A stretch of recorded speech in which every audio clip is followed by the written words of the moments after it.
I'll make you play basketball with me. I need We're to all in this. I need to run I a don't know little if you can bit before copyright that. then.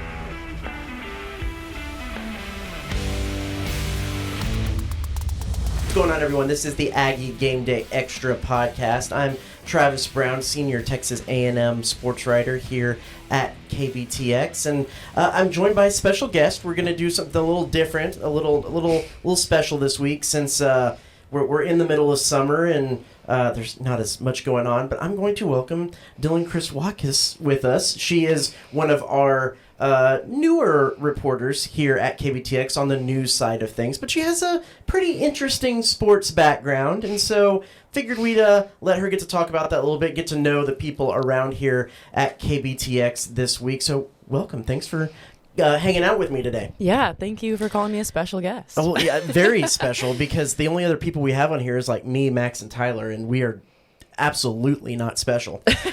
So yeah, exactly. Well, first off, let's just start with how you got here to KBTX, to the Brazos Valley. What's kind of your journey to get here? We'll get into like the backstory and stuff, but to get here to KBTX, and what have you liked so far about living here in the Brazos Valley? Yeah, so I had actually never heard of Bryan, Texas before I got this job, but I didn't really know what I wanted to do, so I picked some generic majors in school, and my dad was actually a journalist, so I was like, that's a cool thing to do.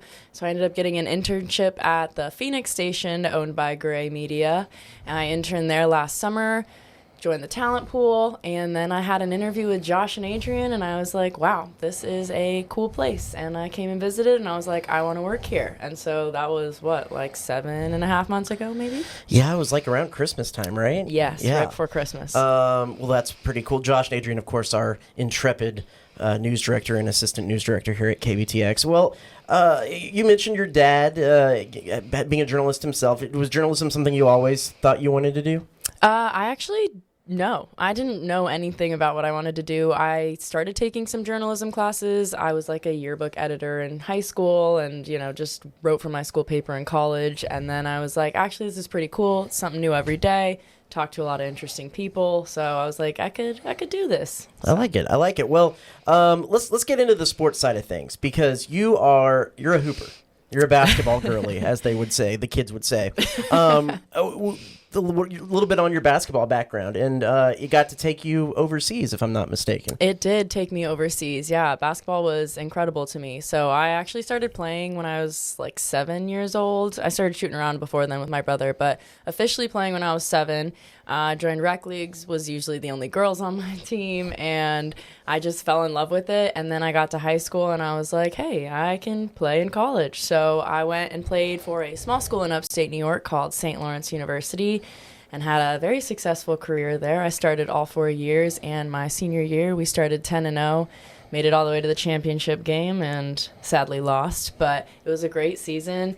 Then I got recruited off of Facebook Messenger, of all places, to go overseas. Okay, no, hold on. let's take a 30 right there. Yeah. Someone just slipped into the Facebook Messenger DMs and was like, hey, come to England. And you were like, this is legit. How did that go down? No, I was a little bit more hesitant at first. Good. But yes, they messaged me and they were like, hey, you want to go get your master's degree and play basketball at a school over in England? And I was like, this sounds like a scam. Who reaches out on Facebook these days? So I actually ignored it. And then like a month later, the guy reached back out and he's like, this is my business. I work with the schools, try to get kids over there and recruit them. And I was like, okay, like I'll call you when I'm done graduating and moving back to Phoenix. I'll give you a call. We can kind of square this away. And yeah, I called him. Next thing I know, I'm applying at the school, applying for a visa, and I'm moving to England. So what part of England, what school, like how did you even like figure out anything about that part of the country either too? I didn't really. I just kind of moved. But it was Newcastle University, so it was in Newcastle upon Tyne, England. So it's like a little bit north of London, kind of closer to Scotland. Very cold, very windy, but very beautiful. And yeah, I just showed up with my mom. She thankfully helped me move and stayed with me for a few weeks, but found an apartment like online, and everything just kind of worked out. It really was a risk, but it paid off. For those of you who are like me and are big Leeds United supporters, it's just north of Leeds. So I, Yes. I know that from my soccer fandom. How was, first off, how was the basketball in England? Like, how did it compare to college basketball here? Were you like, if I go out and I like to play soccer, like a guy from Brazil walks in, we're like, I want him on my team. Was it the same thing with you, or how did that all go? Yeah, it definitely, the vibe of Americans, they're going to be good at basketball. And there was a lot of Americans in the league. So a lot of girls went overseas and did this master's program and played professionally. We, all signed pro contracts because it was kind of like a mix between a pro league and the school league. So it was really good competition, and it's way more physical than it is in the United States. I mean, they don't let you get away with anything in the U.S., but overseas, yeah, I would get hip checked and the ball would go out of bounds, and then they would give it to them and just say, well, you fell out of bounds, so tough luck. I mean, it makes sense. Like in soccer, as long as you keep the arm in, you can kind of, shoulder check a little bit. So it's probably little soccer rules. Although you would get a technical if you were guarding the ball and you yelled shot in their face or you clapped. That was a technical automatically because it was intimidation. So. Okay. Yeah. Interesting. Did you learn that the hard way? I did.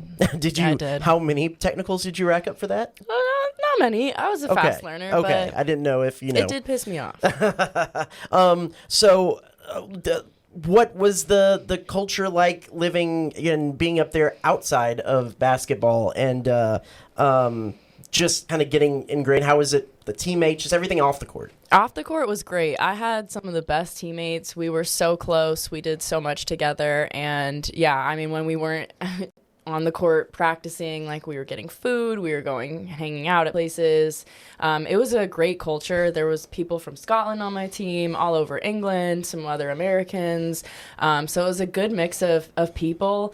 And we did everything together for that year. Like I said, it was really cold and the wind would knock you over. But it's beautiful architecture. The food's amazing. And yeah, I would just wander the city some days when I had time off. What was that the hardest thing to get adjusted to? What was the hardest thing to get adjusted to culturally over there? Well, being from Arizona, anything that's colder than 90 degrees is a hard adjustment. Or colder. Well, you went to New York. You went to school in New York. Is it comparable or different than New York? I would say comparable. Where I went to school in New York was like the frozen tundra. Like if you parked your car multiple times a day, you were digging it out multiple times a day from the snow. It was rough. And it didn't snow as much up in Newcastle. It was more like freezing rain. So it was slippery and windy, but it wasn't as much like just trudging through rain or big piles of snow, which I appreciate. No, I don't like any of that. I don't like any of that. You're from here. I'm from here. Yeah, I'm from Dallas. We don't do that. Well, okay. So, how did you tell me a little bit about your game? What was it like watching you? Maybe we'll get to the comps in a second, but what was it like watching you, and how maybe did your game develop or grow in a different way playing?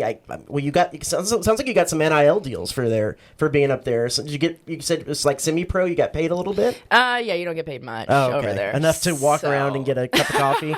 Yeah, like food, I guess, but it's nothing like it is nowadays. Okay. But I say that like it was so long ago. It was like 2 years ago? Yeah, right, exactly. But yeah, no, my game, I was a point guard in college, and I like to shoot the three. I tied the school record for threes made in a game one game. There you could go. Okay. Yeah, so I hit 8, and I led us back from we were down, and we were about to lose our 10-game winning streak. So okay, I got us back. Had to rescue that.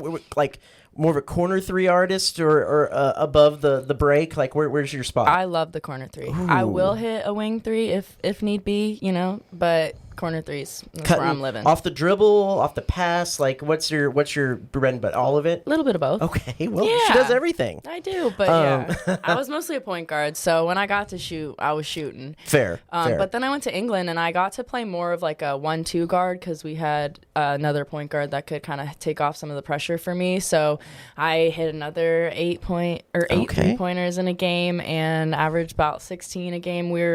ranked top 4 in the nation for a while. So yeah, we had a pretty solid team. Like when I think English soccer, like things get testy. Like there's people in the stands that are drunk. There's the soccer players on the field. And they kind of get in each other's face. And like, did anything get a little heated on the court over there? Like, was there any Donnybrooks or anything? Like, I don't really remember anything getting out of hand. I mean, like I said, you just take like a knee to the side, and yeah, I got pretty sick actually because I got kneed in the spleen, and after that it was like a couple of weeks of just bad sickness, and it was the worst pain I'd ever been in. But that was kind of it. I actually had worse like fighting issues in my last league, which was last summer, which was a semi-pro league in Arizona. Okay. And some stuff went down, like actual hands were thrown. Okay, like the worst trash talk I've ever experienced in sports was like a church league softball. So I kind of get that a little bit. Like that can get nasty. People get a little grumpier as they get older, maybe. Yeah. I'm going to out you a little bit, and we can't see, but you are in a lovely walking boot right here. We'll just say the other guy really took it. Yes. But you mentioned getting kneed in the spleen. Like you have some pretty good war wounds from basketball, it sounds like. I do have some good war wounds from basketball. I tore my quad. No, we heard that story this last weekend. Don't need to hear it again. Yeah, so I tore my quad, and then while I was recovering from that, I broke my ankle on the other leg. So I was kind of like hobbling back and forth and on one of those scooters, but it was like the old versions, not these new high tech with like you can just it's not like a hoverboard or anything. No, like it's like I had to pick it up to turn it, and I was going upstairs, and yeah, it was a rough go. But those are probably my worst injuries. Just some odd, rolled ankles here and there, and sprained wrists. Well, with how much you played sports, and sports was a big part, did you ever consider doing sports journalism? Or was it always news, straight news? I did consider sports journalism. I mean, I love sports, so like anytime you guys need help, like I am more than happy to jump in and help. And it's the summer, and she's in here, so listen. Yeah. Little did she know she'd be doing some sports journalism. I just think you guys were bored. Everybody helps out with our Friday football fever, the high school show. So you'll get to do a little high school football. I'm a little intimidated. I won't lie. It's not. It's fine. Everybody's happy you're there. Okay. Like it's great. It's participation. Great. It's great. Well, from it's serious on the field, but from our perspective, everyone's just happy that the camera or the writer is there. So it's I'll do my best. It's good. It's good. We talked about this. So we'll pull back the curtain a little bit. We actually recorded this whole podcast once before. Like a month ago, before she broke her foot on vacation. But something glitched and didn't go. I think we actually recorded it twice, did we not? Or like we started it and then had to stop. Yes. And then had to start again. And then when I went to check the system, it was just not there. And so we're just like, forget it. We're going to just do this some other time. So that time I asked her, like, what's some NBA or WNBA comps to her game? And she didn't actually like, do you remember what you said then? I said John Wall, and I don't love that comp because it was like a previous boyfriend told me that, and it was his favorite player. Okay. So it was like an honor that he comped me to that. Okay, but we got to move past that. Yes, I asked my brother, who's an NBA and just a basketball junkie, and I have mad respect for his opinion on anything basketball. Okay. So I was like, you know what, I'm gonna ask you what you think, because I played with him growing up all the time. Like he was my point guard, I was his shooter. We were quite the dynamic duo in rec leagues. Well, I feel like let's get the Dylan cam here so we can like drum roll. Okay, what is the new comp? Okay, so he gave me 2. Okay. And I'm so honored. He said either Drew Holiday or Derek White. Okay. Yeah, so... Spelled J-R-U, one of my favorite R-U-E? random spellings. Oh, yeah, isn't it? Yeah. Okay. Yeah. Gotta get it right. Well, I'm just a writer. It doesn't really... I don't have to, like, spell names right or anything. No. Over 40 years ago, my parents started C&J Barbecue, and today we continue to honor Dad's legacy with the best barbecue in the Brazos Valley. With locations on Harvey Road, Southwest Parkway, and our newest location on William Joe Bryan, we carry on our family tradition of serving up award-winning barbecue, sides, and desserts. We also offer delivery, catering, as well as custom menus and private chef services. Come visit us today for some of the best barbecue around. C&J Barbecue. The C is for Chip, the J is for Joe, and the barbecue is for you. Okay, I like those. Those Yeah. are better. I think I roasted you a little bit because you said like no one, because you were like defense strong, and that's why you went Yes. John Wall, and I said, well, like Gary Payton, and then I just Yeah. aged myself because You didn't age I'm yourself. He's old. a great player. So anyway, so okay, we got the comps out of the way. So sports fandom, like I know you're big NBA. You love to talk to the Suns around here. What kind of sports are you into from a watching fandom perspective? Well, I will say I haven't loved to talk about the Suns in recent years, but that's just more of a personal problem. Yeah, but I love the Suns. I love the Mercury. Grew up watching both of them. I actually got to watch the Mercury win one of their championships when I was growing up. I was at the game, so that was a pretty amazing moment. And Diana Taurasi was my favorite player growing up, so she really inspired me to go into basketball. But yeah, I'm kind of loyal to them even when they're not good. And, the Suns have had some rough seasons, and I've got thoughts on that, but we don't have enough time for all of that. Oh, we don't really, because I got plenty of. No, just kidding. You don't want my opinion on it. Yeah, you got to go up recently, I believe, to Dallas to see Dallas Wings. You had if I remember right from the previous conversation we had, a former coach on staff. Yeah. Yeah, so my former trainer who kind of started training me my last few years of high school, he is one of the player development coaches for the Seattle Storm. Nice. So yeah, he invited me when they played Dallas to come up, and it was a great game. Seattle won, sadly. But Dallas, I got to see Paige Beckers, and oh my gosh, she's just a killer. I love her. Well, okay, this is the Aggie Game Day Extra podcast, and I know we're veering a long way away from Aggie sports this week. So, and I'm thanking her because it's the summer. We need a little bit of a week off, and so doing something different is nice from the normal A&M stuff until we get really geared back up next week. But you've been around now for, like you said, 6 or 7 months. We've spotted you, like maybe not courtside, but we've spotted you at A&M events. What have you made of the A&M athletics scene, especially some basketball, because you've seen some basketball? I have. I went to a couple men's basketball games, and I believe one women's basketball game, maybe two. I would have to go check, but I loved them. I mean, everyone says like Aggie sports are a next level, and they definitely are. Like all the different chants, I felt a little bit left out, but it's okay. But yeah, no, I loved them. I just love the atmosphere of like college sports and just sports in general. So I will go to any sporting event and make the most of it. I might not know what I'm talking about, but I will cheer when everyone else cheers. So, I mean, you went to a smaller, what was it, D3 school? Is it easier to like latch on? I went to another Division I school in the state, and so and I'm also a sports journalist, so you kind of just give up your fandoms anyway because you just have to focus on the team that you're covering and do that in a fair and balanced way. As you do. But when you go to a smaller school and then you come, is it easier to kind of latch on to maybe the bigger D1 school that you're around, or kind of find some other college fandoms? Yeah, I'm not one to like really latch on to. I mean, the Suns and the Mercury latched on, Gotcha. like loyal for life kind of vibes. But outside of that, like I don't have a ton of like allegiance to one team or another, and I kind of love that because I can just enjoy the game of basketball without feeling super stressed, because I have enough stress when the Suns play, because I think we've all seen them the last few seasons. No more Kevin Durant. Darn. Yeah. But no, now he's here in Texas. So he followed us here. Yeah, exactly. Which, yeah. can't wait. It was the two-person trade. Yes. They brought you and Kevin Durant here. Yeah. That's exactly how for it works. Dylan Brooks to go back to Phoenix. There you go. Right. So it's just a name thing. Just twins. So you've been here like 6-7 months. We said that. What is it about the maybe some parts of the Brazos Valley that you've really enjoyed?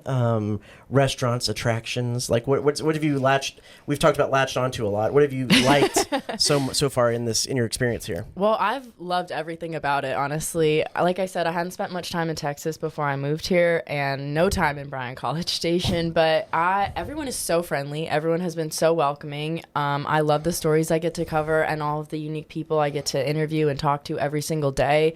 The food's great. Barbecue, oh, amazing. Yeah, I did a story on a barbecue place that's been in business for 100 years now, and it's called Martin's Place, and it is some of the best barbecue I have eaten. I also went out to Bar A Barbecue in Montgomery, Texas. I remember that one because you came in and like Yes. you had a meal and we were all just like, come on, man. Like, Yeah. you didn't bring any for no. Snooze you lose Yeah. kind of vibes. It was so good though. And, like this is sponsored by C&J's Barbecue. So it's And just, I've had C&J. There you go. I can't forget them. They're at every city council meeting. Yeah, no, they're great too. Like I said, I can't say enough nice things about this area, and I have loved living here the last 7 months. What's your go-to barbecue order? Ooh, I love some brisket. Okay. Yeah, I'm a big brisket girl. Ribs, you can't go wrong with ribs, but I'm like, do I want to get rib ready kind of Yeah. vibes? I feel like you have to be In the right mindset. Yeah, it's going to be a whole lot, but it's fine. So you mentioned some of the barbecue stories. What is some of the stories that you have enjoyed covering the most so far? There's so many I got to think back on, but I did this story about this veteran recently who underwent some treatment for PTSD, and he was just getting to talk to him and hear his story. He also happened to have a hand in getting some legislation passed in the last legislative session.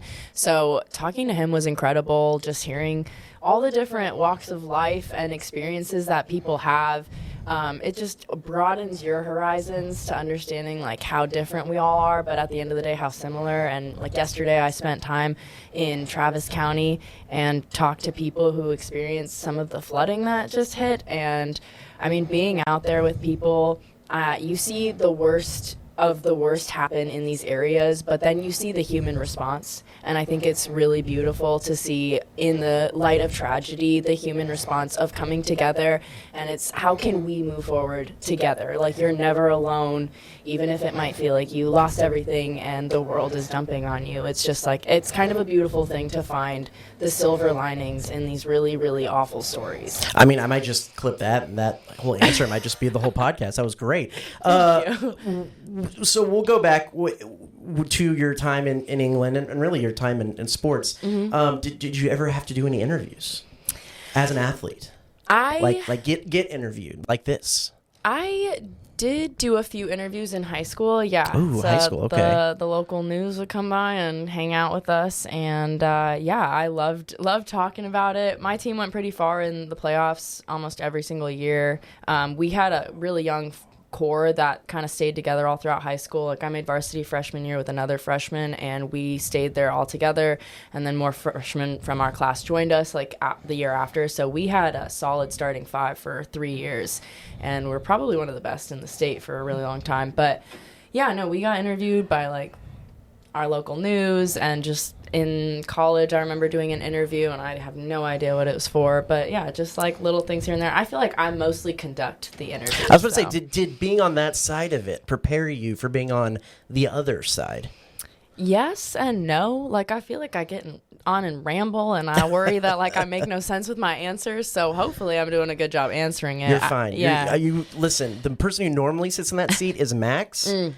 And no one rambles as good as Max, or as bad as Max is really what it should be. So yeah, I'm so impressed when he does the weather, and all of our weather team, they just go off. I'm like, are you reading something? So pulling back the curtain a little bit on the TV broadcast thing, because I'm still like kind of learning some of that too. Like you have your little IFB in your ear, and there's a person telling you how much time you have left in your segment. Well, all of us, for the most part, have like the teleprompter, have our script in the teleprompter. I sometimes do Q&A things, and they're interesting to say the least, but usually there's a teleprompter. Well, Max and the weather people, they just ad-lib. They just know what they're going to say, and they do it. And the funny thing is when I first started, when it's getting close to the end, the person in your ear says rap, and so like I got nervous the first times, and I was just like stopped myself, and that's it, stop, because like mid-sentence we need to wrap it up. Well, like they'll say rap and you'll hear it, and then Max will go on for like another 30 seconds, 45 seconds, and it's like, I mean, if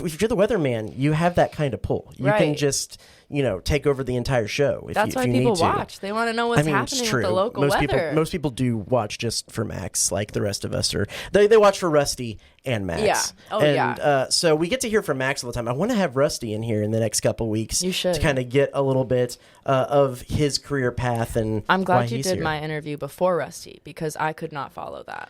I don't know. I feel like Rusty didn't play international basketball. No, but Rusty Surratt. Rusty is famous. Like Rusty he is an icon. He is celebrity Rusty Surratt.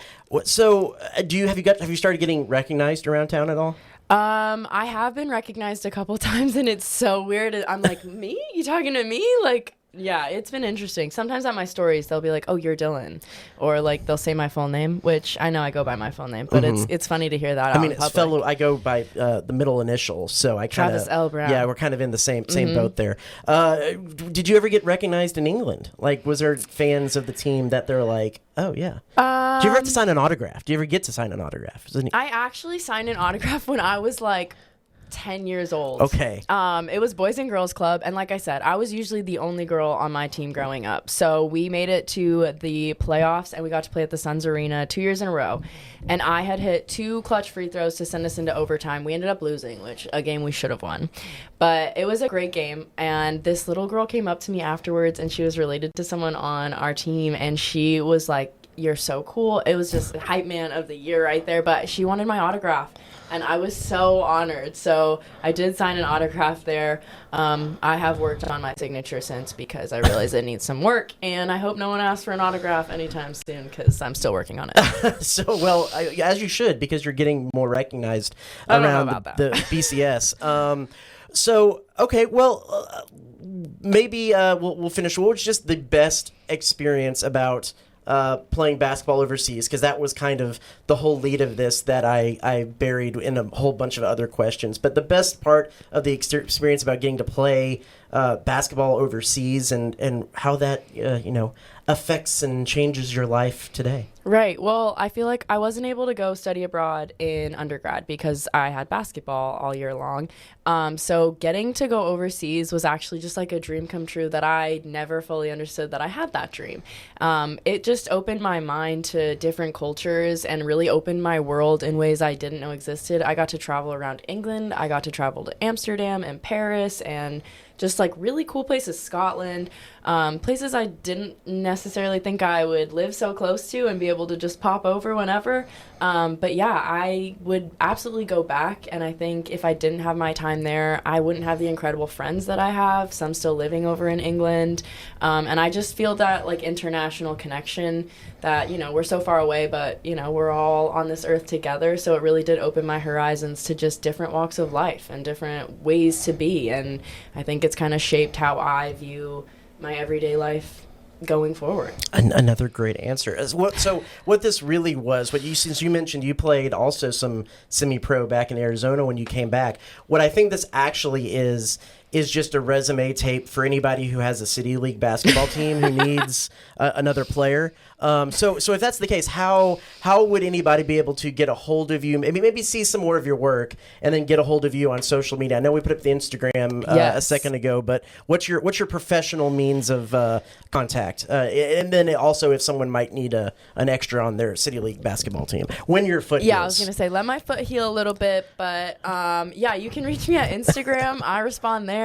My email's on the website. You can reach out there. I feel like someone's probably got my number somewhere. So, I will answer. We'll refrain from putting that out there. Yeah, but yeah, it's somewhere. If you want to see, more importantly, her good work here at KBTX, you can find some of it posted there. You can go to kbtx.com. And then, you can slide into the DMs if you, in about, 2 months, need a point guard who can hit 8 threes from the corner.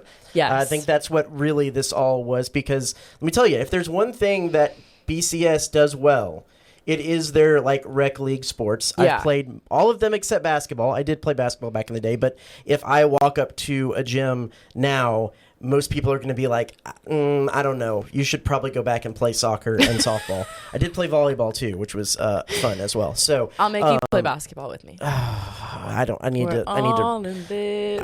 need to run a little bit before then. So anyway, I think that's a perfect place to wrap this up this week. Thanks everyone for watching and listening this week, getting to know a little bit of the people around here that are serving this community. and bringing you some news here at KBTX and that have some cool sports backgrounds that I mostly, selfishly, I wanted to learn about a little bit more as well. So be sure to follow her, check KBTX.com for all of her great work. And then next week, we'll be back fully into A&M everything because Tyler and I will be out in Atlanta for SEC Media Days, breaking down everything that's going on football-wise. And then, of course, waiting until the very last moment of the last day because A&M is the last team to go on Thursday when we will be tired, but we will power through and bring you everything that we have there. Plus a little bit of, we'll start it off with a little bit of MLB draft. Maybe see Jace LaViolette go in the first round of that. So we'll have all of that next week. We'll be back to our schedule. And then probably to kind of continue to put a wrap on this like maybe 2-part series, I'm going to try to get Rusty Surratt in here to talk about what it's like being recognized everywhere he goes in the Brazos Valley. Right. So Dylan, thanks so much for joining us. For the absent Tyler Shaw and Max Crawford, I'm Travis Brown. This is the Aggie Game Day Extra podcast. We'll see you next week.